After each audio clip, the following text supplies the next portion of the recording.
Conflict resolution in the workplace. That's the conversation today. And of course, we have already taken some of your views from the net, sharing your experiences handling conflict in your offices. Very interesting comments. And right now we have a guest with us who is, when you say a round peg in a round hole, she's just right for the conversation. And in person of Praise Adeyemo, who is also known as Softlander. She's a human resource professional, an on-air personality, and an entrepreneur. Thank you for joining us this morning, Praise.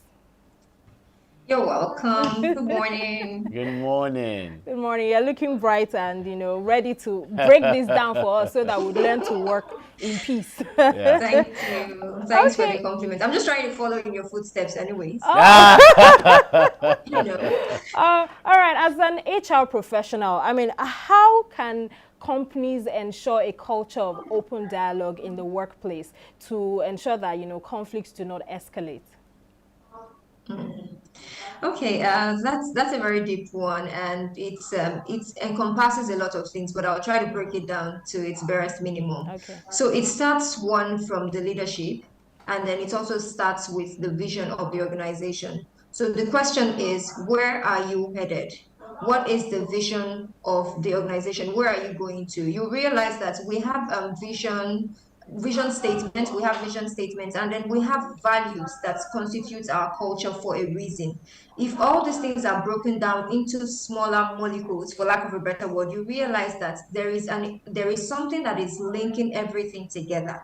So you want to reduce conflicts in the workplace. What is your vision saying? When you broke down the vision into smaller particles that your employees, your staff can run with, what is that value or that culture, the core value that you're working with? If, for example, okay, you want to achieve all-round excellence, then the key word there is excellence. So in everything they do your employees, do they have a mentality that I have to be excellent in my writing, I have to be excellent in my customer service, I have to be excellent in my reporting, I have to be excellent in everything that I'm doing? So how do you break down, or how do you translate your vision into culture, into values, into things that your employees can take and run with?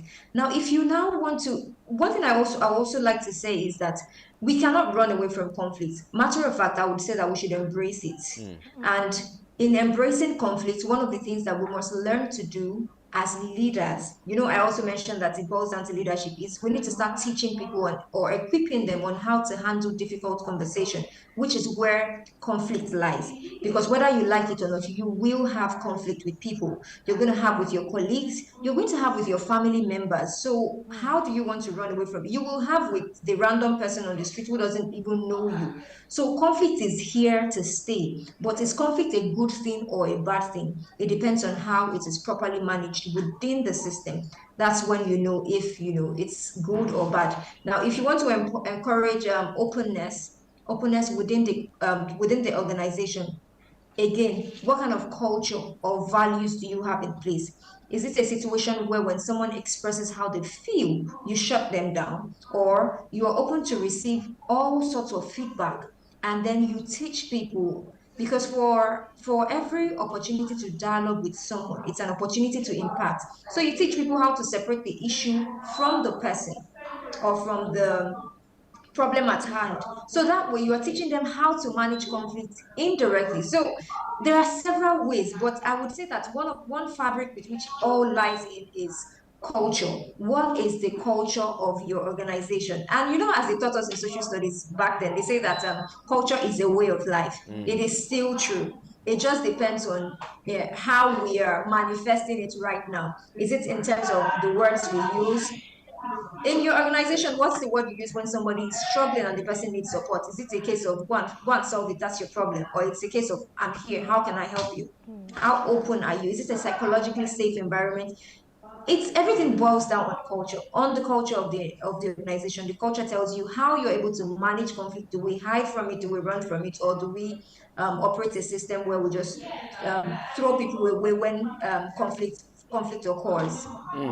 All right. Now, talking about the practical steps of conflict resolution, how can an organization balance out, the individual needs, the individual challenges of, of a staff against, the goals and the purposes of the company? Now, when it comes to conflict resolution, trying to settle I'm issues going to in need you to conflict. speak a little louder. Oh, sorry. All right. All right. Can you hear me? Am I Yeah. clear enough now? Yes, I can hear you. I can hear you now. All right, now when it comes to, my question is, when it comes to conflict resolution, the practical steps of conflict resolution, what practical ways, can organization leaders, HR professionals in said organizations set out, harmonize the individual challenges, the individual needs of staff members against the backdrop of the purpose and the goals of the organization in question?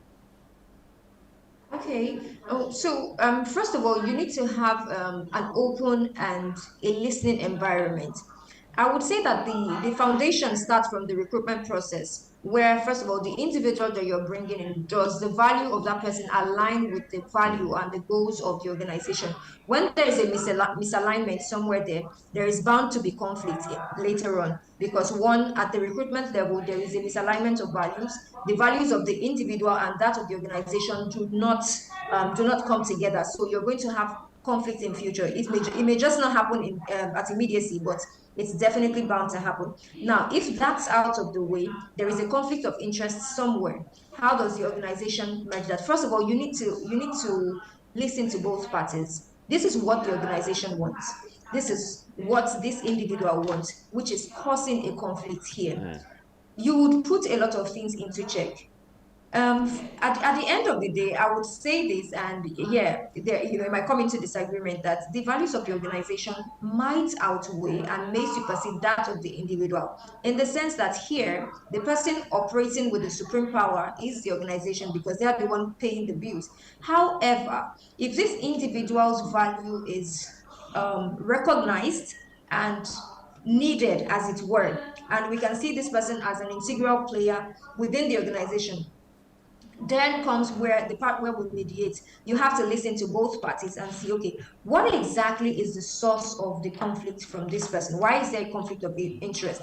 It could even be that what the person is complaining about or the person is talking about is something that the organization has not noticed, but is already posing a problem and might be a potential threat in the long run to the business at large. So you would want to give an environment where people are free to express themselves and you analyze the situation holistically.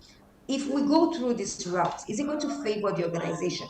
If we go through this route, is it just going to favor the individual? Is this person coming from a self-centered or selfish point of view? Or is this person looking at the interest of the organization? Right. At what point do we come at what point do we meet, and how do we find a way to balance things out such that you are contributing your quota to the growth of the organization and we see you as an asset and we don't want to lose you? So you have to find a way to listen to the grievance of that person who Right. is having a conflict with the goal of the organization, and then find a way to separate the issue from the person, because that's another thing we don't do. You don't like this person's face, so you're already judging the issue by the way the person is looking or moving, and now that's you not being holistic in your analysis. So you look at it, okay, is this person valuable? Is this person doing the work? What exactly is the issue? Separate the issue from the person. How can we mitigate it? How can we find a balance? That's the only way to manage that type of situation. All right, thank you so much. I mean, I've been looking through my questions. I'm like, you're literally answering a lot of the questions without us having to ask them. Now, okay, so as we wrap up, can you share like actionable tips? You've already given us some, like, separating yourselves, the person from the issue. So address the issue and not the person in particular. Are there other actionable steps? Because you're an HR professional. If you get to find out that, okay, two of your subordinates are having issues, you understand your value system. You understand your value system. But I mean, you say something about work culture, letting them understand what the culture there is. How can individuals on the same level, tackle issues at their own level without having it to escalate to, management? Okay, thank you. So now that's why there are policies in every organization where there is no rule.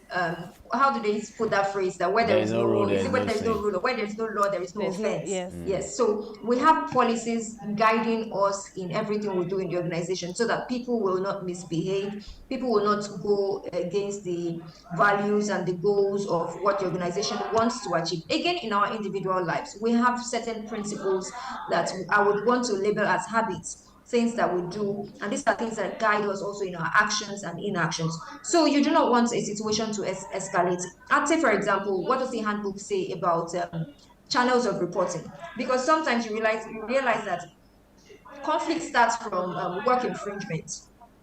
So maybe this is your task. For example, somebody in the wake of trying to seemingly impress the boss is overdoing things, then making the other person look incompetent, or all these things. We call it eye service. But at the end of the day, the other person is feeling bad. Before you know it, resentment comes in because someone else has also not been taught how to handle difficult conversation. So when you look at what does the handbook say in terms of issues like this, now if there is no policy in place in that regard, you need to checkmate it.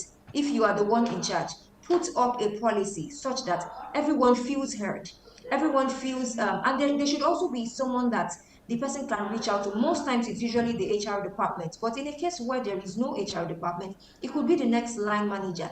Oh, you feel a particular type of way about a particular situation that is work related. So the question now is, in your reporting chain, who should this person seek redress from? Every handbook so far, or a standard handbook, should have a grievance management policy where if I feel aggrieved about a particular situation that is work related, I should know the channel to follow. Do I need to send an anonymous email? I mean, organizations do that. Do I need to drop? Is it? Okay, this is not whistleblowing now, but you can drop a tip or something. Some people have an anonymous box where Okay. you air your opinion. So at the end of the day or the week or the month or something, people, the HR department or whichever department is responsible for that, go there to understand what each department, depending on how large or small it is, what they are going through. So you can feel the pulse of the people. So there should be a channel of seeking redress to situations before it even gets to you escalating it to maybe your line manager. And in case the issue is with your line manager, again, how do you feel? How do you what's it called now? Address such issues such that Right. you as the subordinate will not feel Yeah. so oppressed Yeah. because okay, So, this person is so of a praise. At the higher end of the day, power. at the end of the day, it all borders down on work culture, organizational culture, Yes, how the everything rests on culture. everything rests on culture. All right, praise Adeyemo, thank you very much for joining us on the show this Thank morning. you We've so much certainly for having learned a me. lot, as leaders, as an organization as well. I'm sure our viewers as well. I'm sure they're going to be taking some of the tips back to work, saying that, Oga, our policy handbook does not say these things. So It thank you needs very to much be for joining reviewed. us. Thank you so much for Thank you very much. having me. Please Thank oblige us you. when we call upon you again. It's great to have you on the Absolutely, show. absolutely. Enjoy the rest of your day. Goodbye. You too. Thank you so much. Thank you. Thank Bye. you. Bye. Bye. All right, that is Praise Adeyemo on the show on the topic of conflict resolution in the workplace. Very important conversation, I must add. A lot of people don't particularly understand how to resolve conflicts in their workplace. Some organizations, mostly startups, because they're just starting up, because they're just defining their organization culture through practical terms, there are some things that they probably are not aware that has to go into their policy handbook and all of this. Some organizations, some startups, right? They don't have core HR people.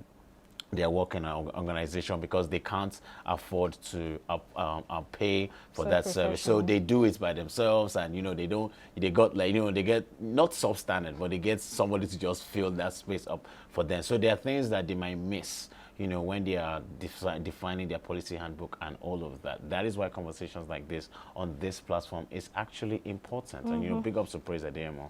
Very fascinating guest. Very, very fascinating. I just wish we had more time Yeah, because actually. we had a couple of other questions that we could have asked. But anyways, the beautiful thing is she has succinctly put it. Yes. It still rests on, work culture. Or work So culture. when you say work culture, who does it rest on? The leadership in the organization. So it's time for leaders and, management level staff to begin to rethink and, assess their policies, assess, you know, what the core values are. And I mean, in the place of assessing it, are you also sensitizing your staff? Are you having proper onboarding to let them know this is how things work here? And if you don't align with it, this is, you know, these are probably the sanctions, this is what will happen. So it's not enough to have a, you know, actionable cultural practices written down. You have to pass it down. They need to know about it. They need to know and understand. And understand as well. it, yes, All right. of course.